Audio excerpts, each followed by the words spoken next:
What up, everybody? This is your boy Dedrian Colon from House of Rasslin, and this is my review for the November 28th episode of WWE Monday Night Raw. Yes, this is the fallouts, the backlash, whatever you want to call it. This is the first Raw after this past Saturday Survivor Series pay-per-view or premium live event. Let me phrase that. Like, share, comment, subscribe. Hit the notifications so that you're notified when the House of Wrestling drops its latest content. Follow me, Dedrian180, on TikTok, Instagram, The Hive, and yes, I am still on Twitter. So, man, let's just get into this. Tonight's show, overall, I will have to say that it was very watchable. It was entertaining.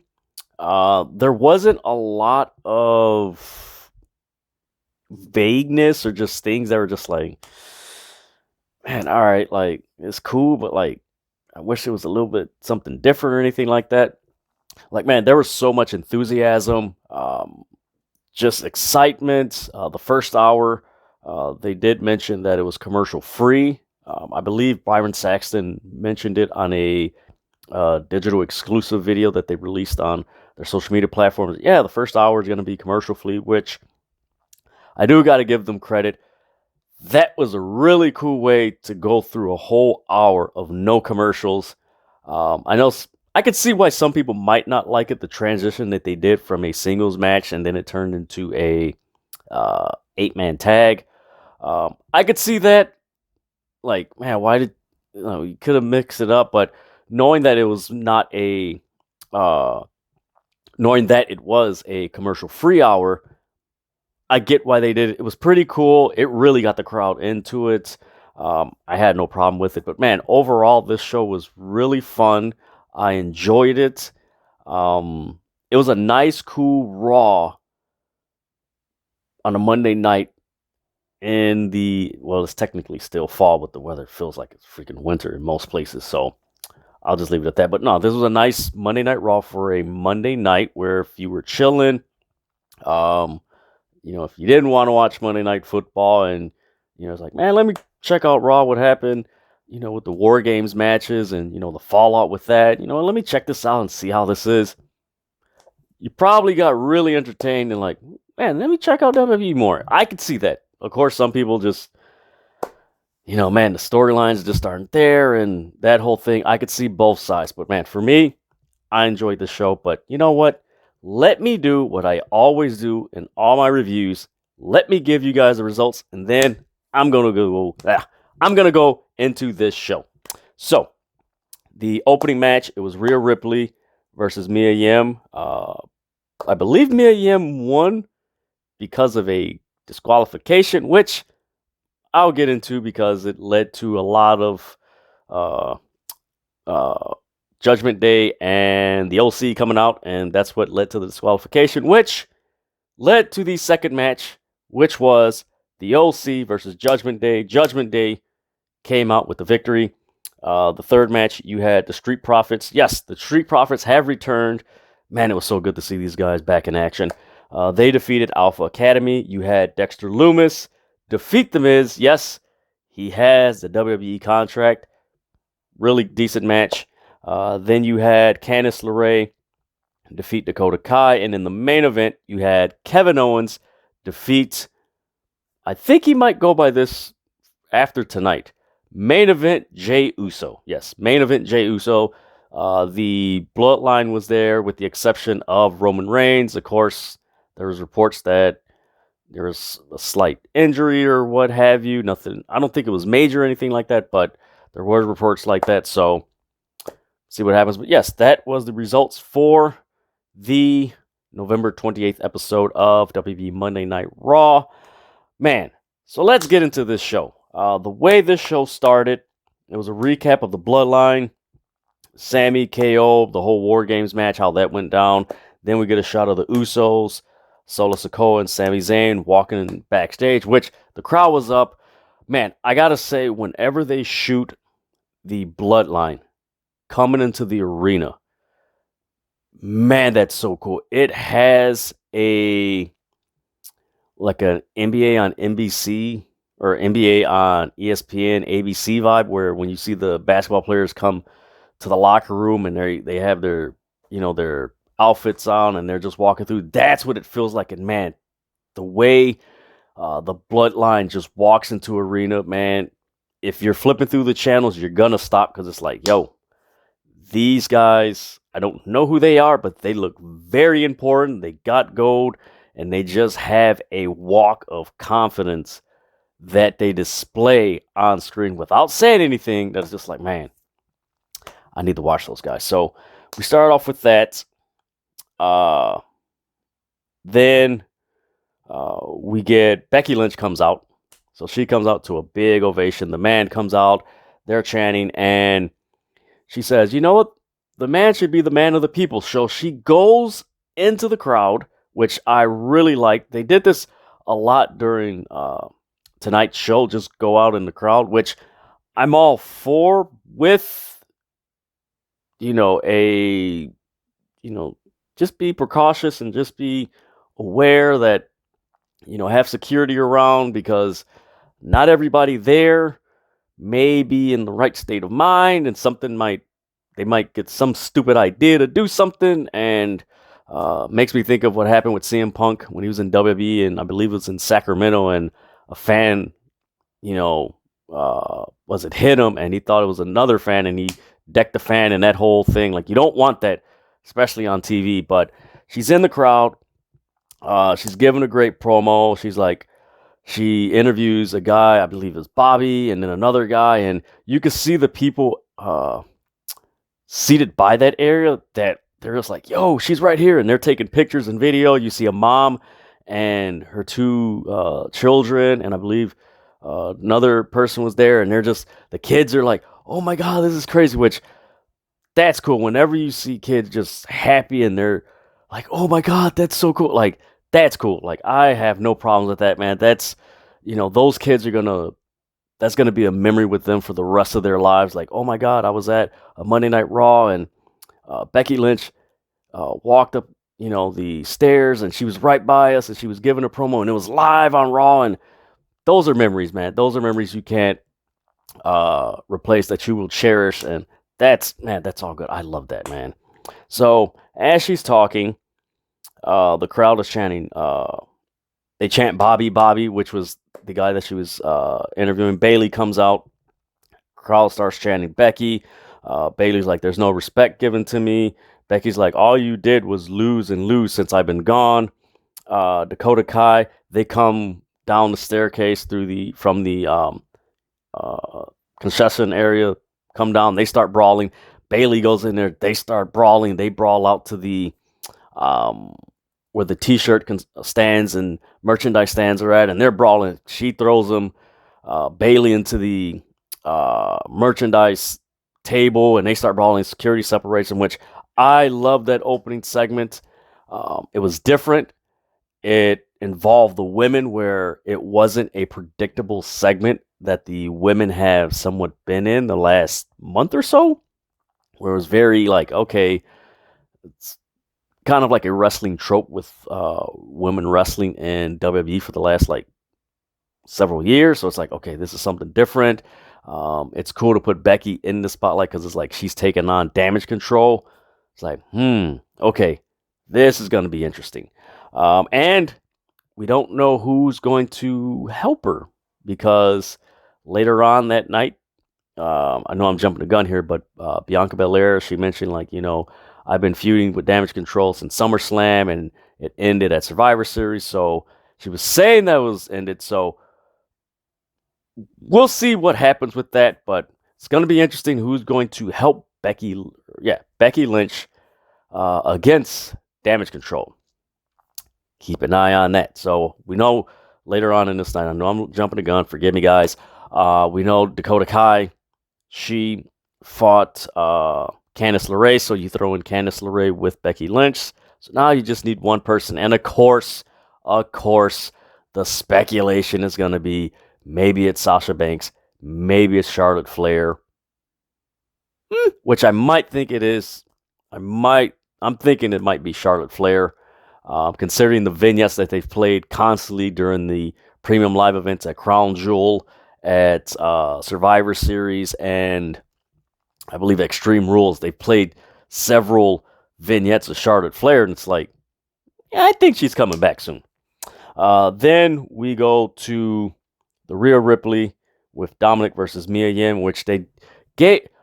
I don't know what went through WWE's process as far as changing her name to Nishin, which is Korean. And forgive me, I can't remember the name, the meaning behind it, but it's very popular.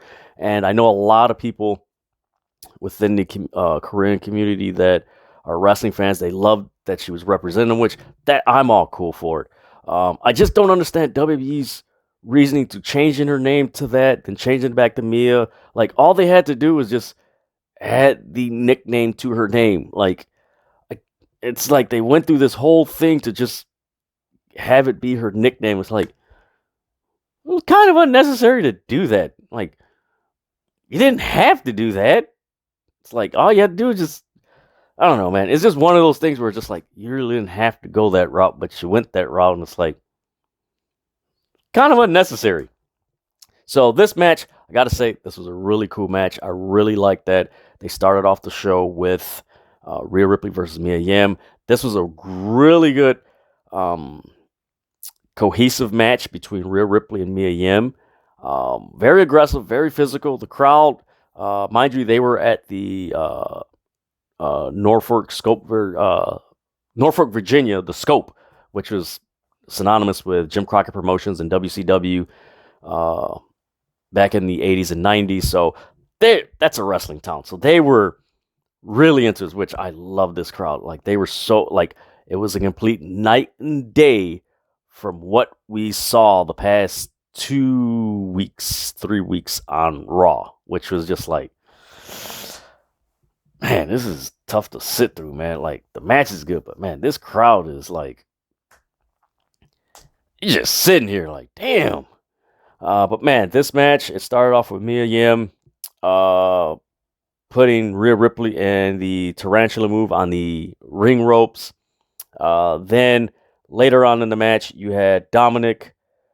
He was thrown into the ring. Then as Mia Yim was attempting to strike him, Rhea Ripley hit her from behind, and you had Dominic just taunting him. And I do gotta admit, the way Dominic has been acting lately, kind of digging it.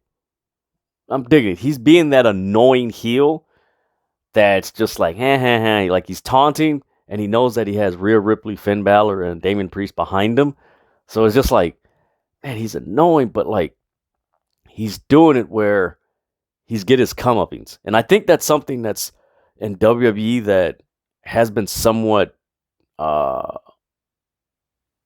don't want to say missing, but kind of off with how they give the heel his or her comeuppance from, taunting or doing whatever, because usually it's like, the timing is kind of off. It's just like, man, he or she should like get their comeuppance now, and it's like they extend it too long and things like that. But the timing that Dominic gets his comeuppance, man, it's so perfect. It's been really spot on for the past couple of weeks, which I really like.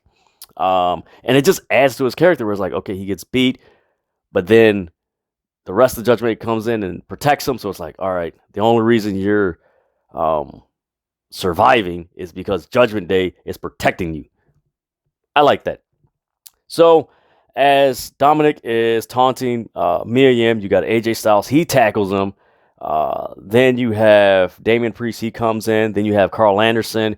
He comes in and starts brawling with Damian Priest. Balor comes, but then you have Doc Gallows brawling with him, and everybody's brawling.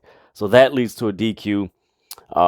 Then Judgment Day is walking to the back, and AJ Styles grabs a mic, and he's like, you know what?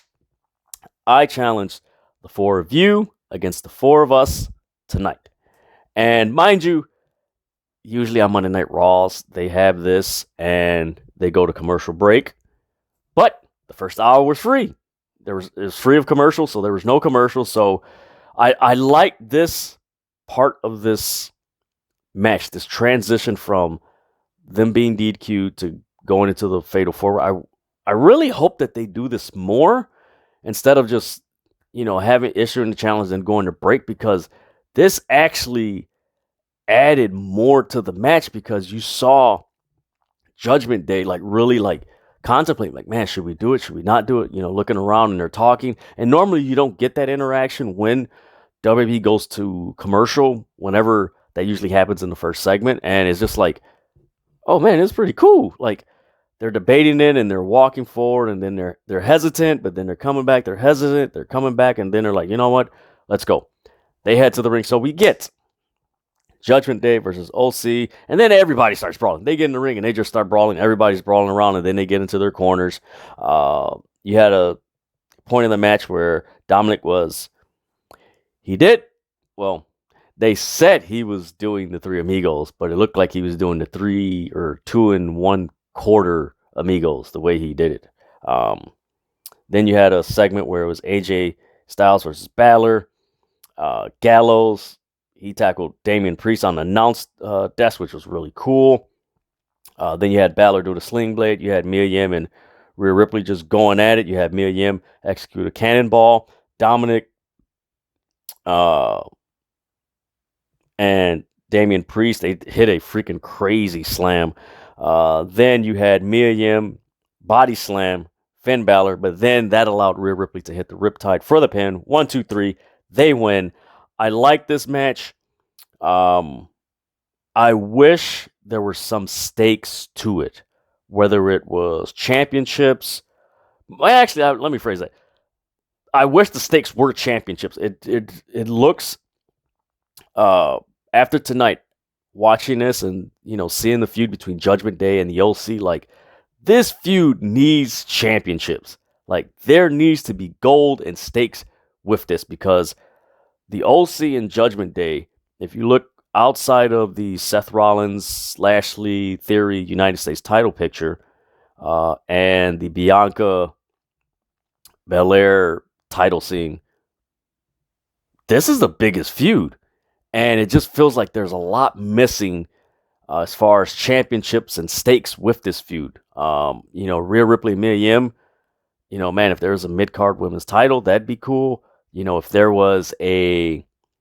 the tag titles weren't unified, it'd be dope if the Good Brothers and Dominic and Damian Priest were feuding over the tag titles. So it's like, it really feels like the Judgment Day OC are missing championships to fight over outside of just, the beef that they have already. Like, it just feels like that's the missing element to their feud to take it to that next level, that they're not feuding over championship gold, which is, it's not hurting it badly, but it is hindering it from really being a really intriguing and captivating feud. That's just how I see it. So then we get a backstage segment with the Street Profits. They return. Man, these guys are freaking hilarious. I love these guys. So you get the Street Profits. They're interrupted by Alpha Academy. Montez Ford, he calls Chad Gable Elf in the Shelf. They start wisecracking, and Alpha Academy's like, whoa, why don't you deal with us tonight? And of course, Street Profits, we want the smoke. We here and we want the smoke. So they come out. So we do have the match between Street Profits and Alpha Academy. I was going to say Alpha and Omega. Man, I don't know what I'm thinking right now. Forgive me, guys. Then we get the Usos and Sami Zayn and Solo. They come out. Jimmy Uso's like, there's no cracks in the bloodline. You get a bunch of Usi chants. Sami Zayn acknowledges Jimmy being down with him with day one. We're all on the same page. Jey Uso and Jimmy, Jimmy gives Sammy a hug, then a handshake and a hug, and then you got Jey Uso who just smacks his hand and just gives him a hug. And man, this was so freaking hilarious. Seeing Jimmy and Jey Uso, like, and they're looking at Solo Sikoa like, yo, come on, group hug. And you could see Solo trying to be serious, and he turns at him, and you could see him, he's about to take some steps forward, and then Kevin Owens' music hits. And everyone's like, oh, man, he interrupted the group hug and everything. So he comes out. I like this because they did touch on the history of Kevin Owens and Sami Zayn. And I like that Kevin Owens brought up that, hey, I understand why you chose them after the many times I betrayed you. It's like, ooh, that is good because a lot of us remember the numerous times that he betrayed Sami Zayn. And it's like, that's interesting. And it adds a layer of logic to the storyline of why Sami Zayn turned on. I wouldn't say turned on. He just solidified why he doesn't want to be with Kevin Owens. It's because, well, Kevin Owens turned on him so many times. Like, if somebody turned on you so many times, like, why would you go back with them and side with them?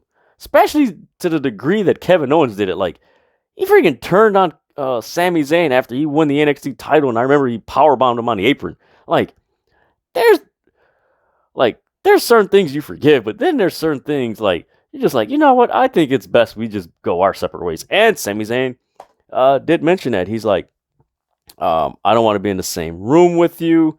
Doesn't matter how many times. Or Kevin Owens replies to Sami Zayn. He's like, you know what? There's one thing you need to understand. It doesn't matter how many times they say you're an Uso. The thing is, you are not real blood. And then Jey Uso grabs the mic and he's like, if you have a problem with Sami, you have a problem with me.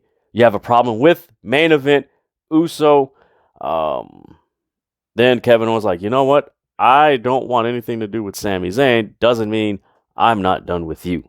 So Jey accepts. So we got Kevin Owens and Jey Uso in the main event, which is so cool. Then they recap last month of when Damage Control attacked Candice LeRae, which is so cool because some people forgot that Candice LeRae was on the roster because she got attacked, and then we didn't see her or anything, and it's like, oh wait, where's she been? And then they recap. It's like, okay, keep it simple and just give us a reason why she wasn't there, or make sure to include the reason why she was there. That's a better way to explain it. So Candice LeRae is with Kathy Kelly, and they're talking about how she was attacked and everything, and then she grabs the mic from Kathy Kelly and she's like, you know what? Let me reintroduce myself. I'm Candice LeRae, and tonight I will take Dakota Kai out tonight. And that was it. So from there, we go to the Street Profits versus Alpha Academy. The Street Profits, they come, their entrance and everything, and they walk through the crowd, which I'm like, man, this is dope. And the crowd, they're going like this, and it's like, I like this energy. I like it. It's making the crowd and the wrestlers become cohesive, which that's one of my biggest complaints with WWE in the last 10, 12 years, is that WWE's always had that cohesive relationship with the wrestlers and the crowd, for their live shows. And it just felt like for so many years, it was like, for the most part of their shows, there was just a separation of the crowd was in their world and the wrestlers in their world. And then, every so often throughout the show, they would be cohesive. But this was really cool. Mind you, the second time that, a wrestler's gone through the crowd earlier in the night. Becky Lynch went through the crowd. But yeah, Street Profits, they're just doing this, and you got people next to them, they're doing it and everything. And it's like, all right, man, they're getting the crowd hyped for this match. And man, this was a really good match. I recommend you guys watch this match. Man, right off the bat, or let me rephrase that. Before the match began, which I don't understand why they did this. This was so stupid. And the reason why I say it's stupid, because you had these guys in the ring, and you had Riddle and Elias. They're doing a random interview, which they could have done it after the match. So they're talking, and Elias is like, I see myself more as a singles wrestler. And Riddle's like, hey, we should tag up. And they're interrupted by the Bloodline. And Elias is like, why don't you put those titles up on the line? And the Usos like, anytime, any place. They walk off, and man, Solo Sikoa gives them the mean mugginess look, man. He just, And just it's like, damn, like he's the enforcer. You know, he is the enforcer. Um, what's funny is that Solo Sikoa reminds me a lot of how they used Batista in Evolution in the early stages, where he was just the enforcer and he would just come in and just beat people. It's like it's funny and it's interesting. Like, man, are they trying to slowly position him as, or is that, you know, maybe their long-term plans that they see in him that, hey, this guy has the ability to be somewhat of um, a Batista like long-term. Granted, right now, I know many of you are going to watch this. You're like, what do you mean? Like, that makes no sense. Yeah, right now it doesn't.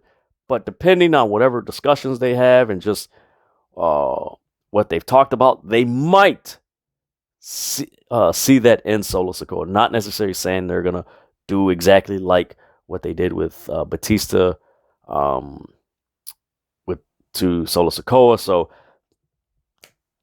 I don't know. We'll just see how this plays out in the years to come. But man, I enjoy Solo Sikoa. So yeah, we get to the match. Montez Ford, he is talking. Man, he is talking trash to Chad Gable and Otis.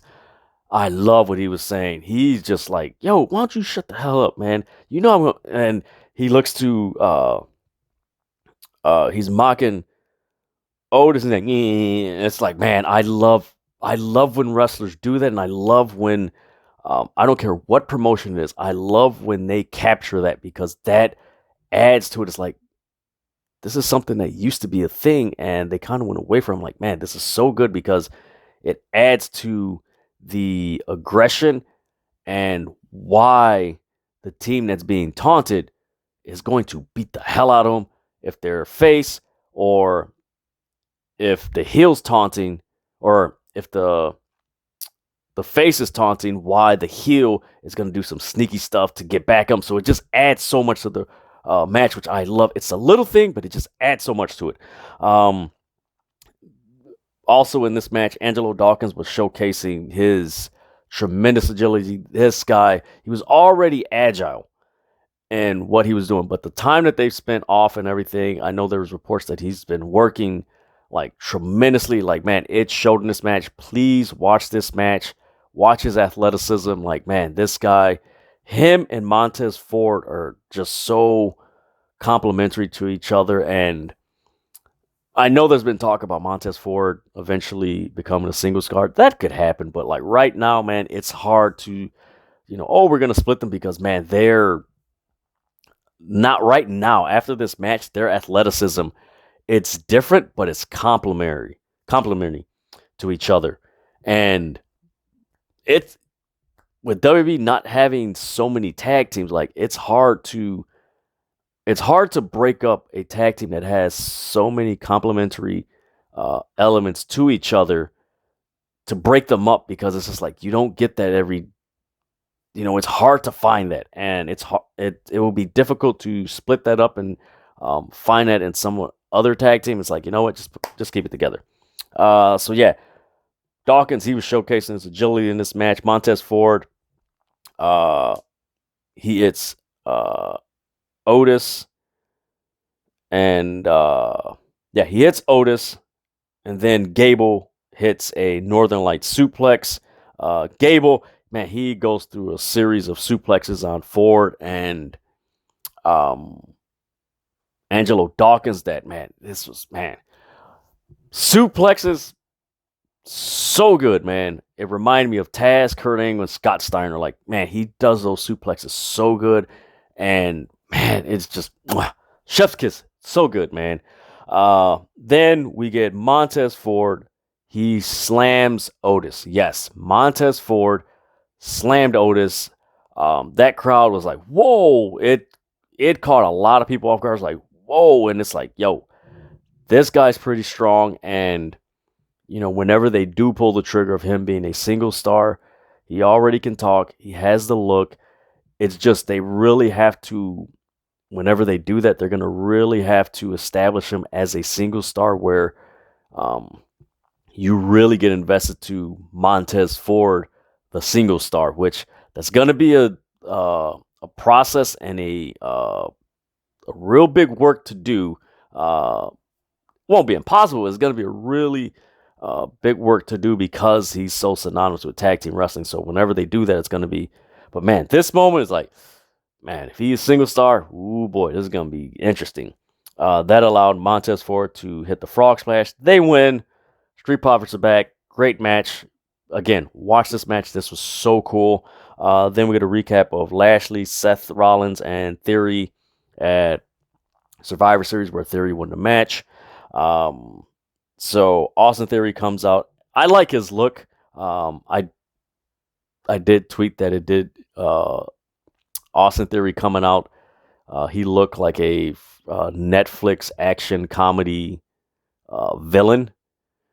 That if you watch Netflix and you watch most of their movies that are action comedies, most of the villains like dress with black jeans, a leather jacket, have a beard, very it's me, and this like kind of looks like it. But no, seriously, I really like his look. I like that they're giving him more of a serious, mature look. That when you look at him, you take him serious. Like it isn't. I wish they would do the same thing with Baron Corbin, because he does have that type of energy, but they have him with JBL and this Madcap Moss, they had him with Madcap Moss and, the riches and, money. Corbin's like, no, like what they're doing with Theory, I wish they would do with Corbin, but man, what they're doing with Theory, I really like. I like his look, his demeanor. He got away from the whole, let me take a selfie. Like, he's not that. Like, he's dead serious, and it's like, ooh, this is a good character. This is a good character to have on that roster on Monday Night Raw, where it's like, ooh, this is a guy that the crowd can really hate. He can wrestle, and you could tell some really interesting storylines with him. So he comes out. He's like, who looks stupid now?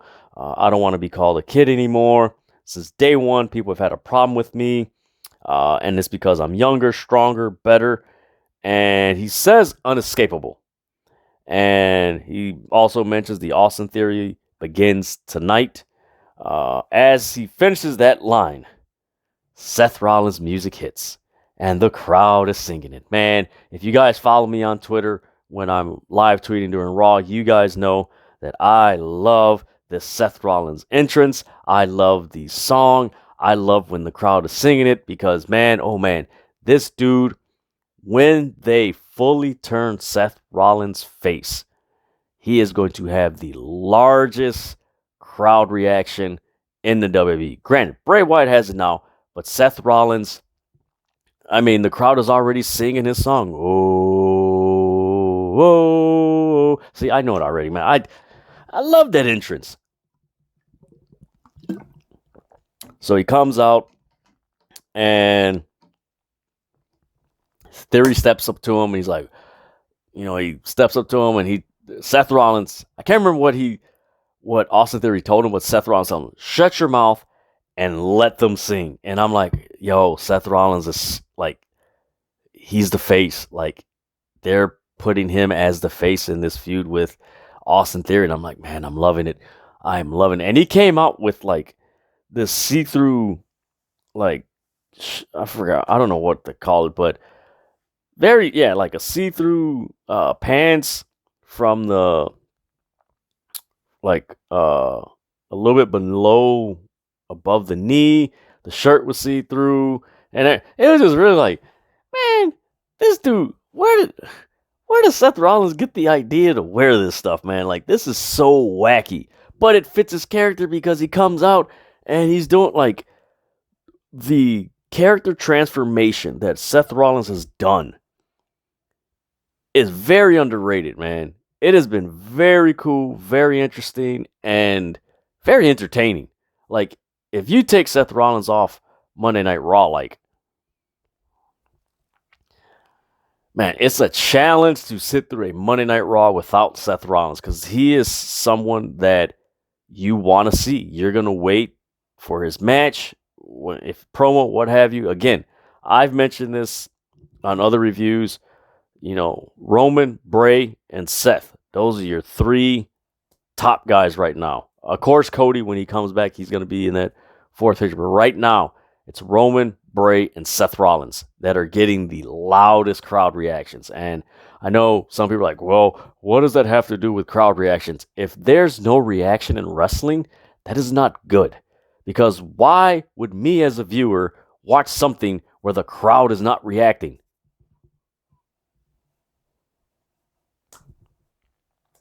Like, seriously. Like, why? Would you watch, like right now is the World Cup. Would you watch a World Cup game where the crowd is not saying nothing? You'd be like, what the hell? Like, man, this is boring. Like, why aren't they doing anything? Like, what's it, huh? Tonight was the Monday Night Football game.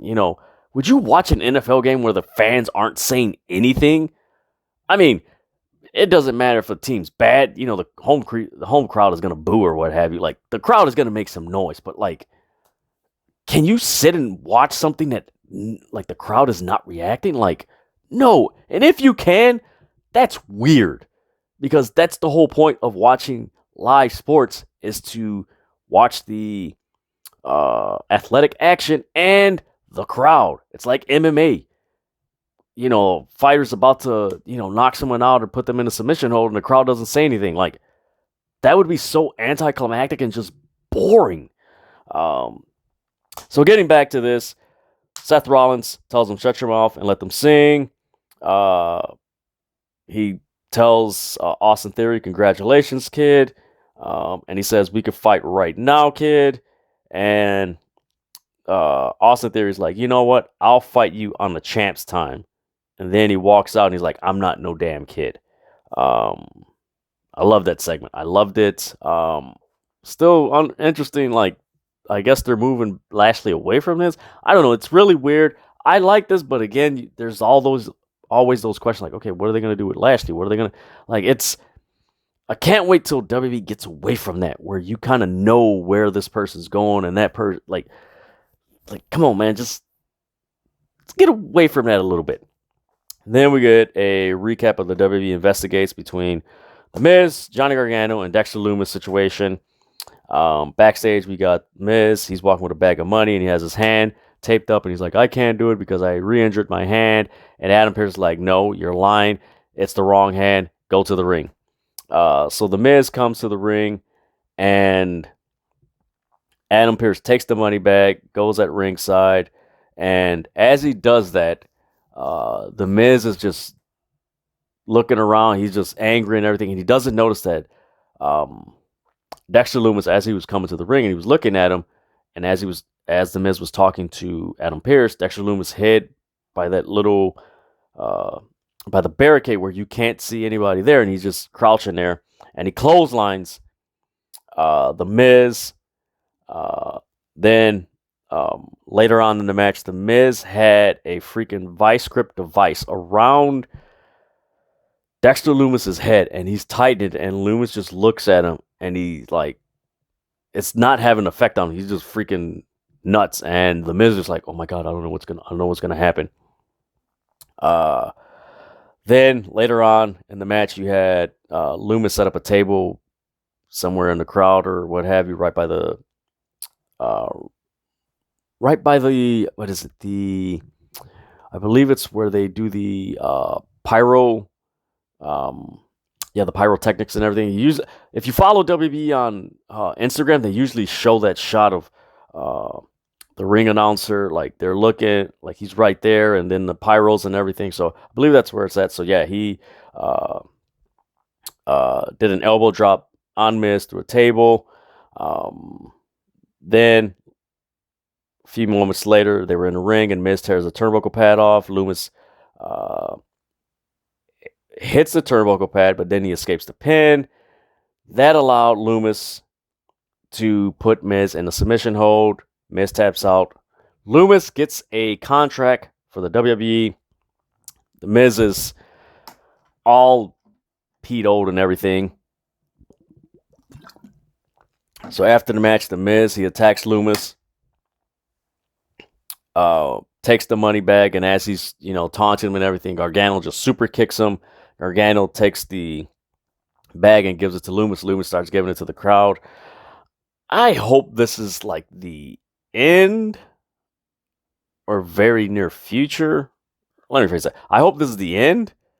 And if it's not, I hope the end is in the very near future, because the Miz, Gargano, and Loomis storyline it's okay, but it just feels like, okay, it's time to move on. It's time to have Gargano and Loomis move on to something else, something more deep creatively, and hopefully this is the end. It is what it is. Then we get Dakota Kai versus Candice LeRae. This was a really nice match. I After watching this match, I'm like, man, I want to see a Dakota Kai versus Liv Morgan match, because the way Dakota Kai wrestled in this match, man, she is a very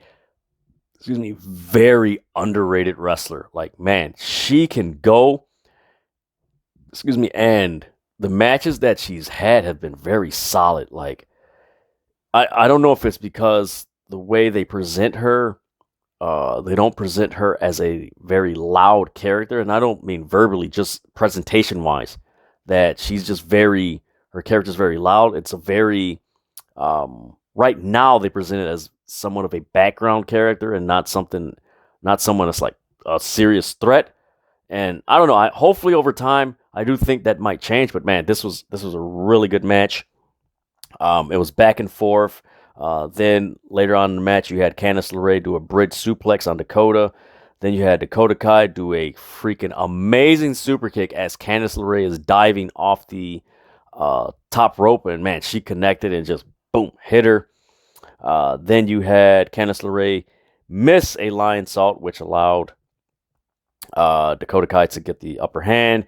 Then there was a brief moment where they were doing a bunch of forearm exchanges. Then you had the scorpion kick by Dakota Kai. And then you had a neck breaker from the ropes to was it top rope or the ropes? Yeah, it was the ropes. And then Candice LeRae got the pin. 1, 2, 3. So she wins. This was a really good match. Look forward to more of Candice LeRae and Dakota Kai and just see where that goes. I think it's just more, like I've said, and when I was on the True Heat podcast this past Saturday, that a lot of the WWE storylines outside of Bray, Roman, and Seth Rollins, a lot of it's kind of vague. Like, it's not bad, but it's not like really good. It's there. It's like, all right, it's not bad, but it's like, all right, what is it leading to? So yeah, I'm looking forward to what they do with those two women. But this is a pretty decent match. I recommend this match also to watch. Then we get a backstage segment. We see the Bloodline hyping up Jey Uso.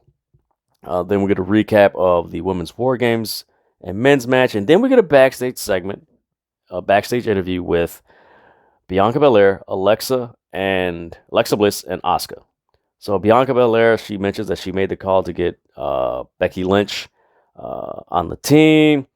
And she's like, all my girls, we pulled it out. Now, mind you, as they're talking, you see Bray Wyatt's logo appear for a brief second and then go. And then as the interviewer is talking to Bianca and she talks to Asuka, Alexa Bliss is like daydreaming, like in a daze or spacing out. And it's like, ooh, okay.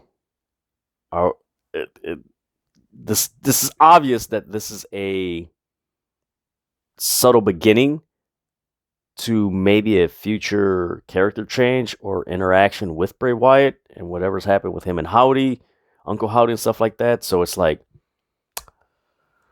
all right, this is going to be interesting. And it just, the way it came across, it felt like, okay, Bianca and Asuka, they're on the same page, but it feels like Alexa Bliss is in her own world. And it's like, man, is she going to turn heel?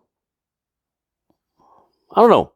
We got to see how this plays out. But the way it came across for me, it looked like, man, I think Alexa Bliss is going to turn heel. So, I don't know. We'll see where this goes. Then we get to the main event. Kevin Owens versus Jey Uso. Jey Uso, he starts out aggressively. Then there was a key moment in the match, which after this moment, this is what really added to the back and forth. Towards the end of the match, you had Jey Uso block a moonsault with his knees, and Kevin Owens was favoring his back. Then there was a point in the match where Jey Uso did a top rope counter into a fisherman suplex. Actually, no. Kevin Owens had Jey Uso. He executed a fisherman suplex on Jey Uso from the top rope. Then Owens did a frog splash, which led to a... Yeah, he did it. He attempted a frog splash, which Jey Uso executed a super kick. There was a lot of super kicks, both of these guys. Like, this was just back and forth super kick. Boom, boom, boom, boom, boom. Was it Jey Uso executed a jumping super kick and Kevin Owens kicked out. Then there was a super kick out by Kevin Owens again. Then Kevin Owens attempted to do a pop-up bomb. Then Jey Uso countered with a super kick. So it was like nothing but super kicks. I could see some people having an issue with that because, like, man, like, couldn't there be something else besides super kick, super six, super kick, super six? Like, it was just nothing but super kicks. And for me, I didn't mind, but after a while, I was just like, man, how many times can you get kicked in the head and kick out? Eventually, you are not going to kick out because it's like you're going 100 miles an hour and you're doing all these moves and stuff like that. And eventually, if somebody kicks you so many times, there's going to be that one kick where you're just like, boom, all right, I'm out. And I don't know. I think for me, it was a little bit excessive with the super kicks, but it was still a good match. So yeah, you had Kevin Owens attempt the pop-up power bomb and Jey Uso countered. Then they mentioned in the match that next week we're going to get Elias and Riddle versus Usos for the tag team titles. Then Kevin Owens, he was on the apron. Solo, he tripped him on the apron. Then as Jey Uso put him in the ring and he climbed the top rope and he attempted to do the frog splash, which he missed. And then that allowed Kevin Owens to hit a stunner for the pin. 1, 2, 3. Kevin Owens wins the match. We'll see where this goes. I hope that this is not leading to eventually a Kevin Owens split from the bloodline, which, fingers crossed, I hope not, because just these Jey Uso and Sami Zayn being on the same page now just adds more to this bloodline storyline. And Sami Zayn adds so much to the bloodline. It's really intriguing, but I know that it is leading towards Kevin Owens versus Roman Reigns at the Royal Rumble, which I don't see no problem with that, even though we had Kevin Owens and Roman Reigns at the 2021 Royal Rumble in the Thunderdome. I do remember that because it was a fall count anywhere type thing, but I don't know. We'll see. But that is my review for Monday Night Raw. Overall, I enjoyed this show. One thing I did notice about this show, and I mentioned this earlier in this review, if Monday Night Raw had a world title and a tag team titles, and by that I mean if Roman Reigns was an undisputed champion and the Usos weren't the undisputed tag team champions, there's a lot of feuds on Raw that would benefit from it. Case in point, the OC and Judgment Day, Finn Balor and ajstyles, if they were fighting over the world title, which AJ Styles is a former world champ, Finn Balor is a former Universal champion. Like, if they were fighting over the world championship, that would take that feud to another level, and it would just add so much intrigue because now there's really big stakes in the match. And then, of course, the tag team titles. You know, if the Good Brothers and Priest and Dominic were feuding over the tag team titles, that adds so much to the feud. And I do think that, I don't know how they're going to do it, but man, Raw really needs a world title separate and the tag team titles on Raw. Like, they do not need to be undisputed with Roman Reigns and the Usos. They need to be Raw needs their own world title and tag titles, and SmackDown needs their own world title and tag titles because, man, a lot of those feuds on Raw are missing the stakes. And you got the U.S. title tied up with Seth Rollins and Austin Theory, so it's like there's no other titles that the OC and Judgment Day can wrestle over, so there's not a lot of stakes. So it's like, you might want to fix that, and hopefully they do fix it. But that is my review for the November 28th episode of WWE Monday Night Raw. Like, share, comment, subscribe, hit the notifications so that you're notified when the House of Wrestling drops its latest content. Man, give this video a thumbs up on YouTube. Follow me, Dedrian180, on TikTok, Twitter, and Instagram. With that, folks, let's enjoy wrestling. I'm out.